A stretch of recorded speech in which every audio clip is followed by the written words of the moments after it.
حضور اللہ تعالیٰ نے حضرت ابراہیم علیہ السلام کو خلیل اللہ کہہ کر یاد فرمایا ہے. حضور ان کو قلب سلیم اور قلب منیب سے بھی کہا گیا ہے. حضور اس کی وضاحت فرما دیں ان میں کیا فرق ہے قلب سلیم اور قلب منیب سے؟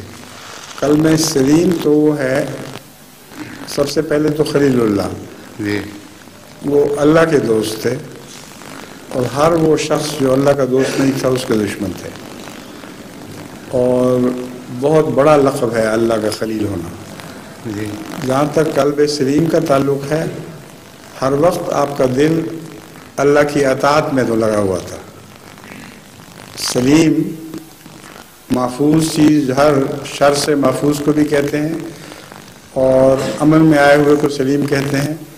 اور قلب سلیم سے مراد وہ دل جو ہر وقت اللہ تعالیٰ کی اطاعت میں لگا رہے، اس کو قلب سلیم پانے والا کہتے ہیں.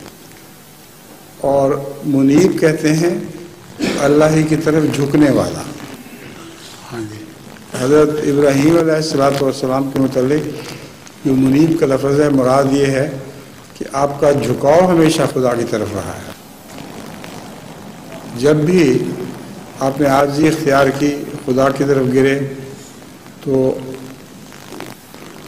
اللہ تعالیٰ نے اس بات کو پسند فرمایا، اور اس لیے آپ کو منیب بھی کہا گیا.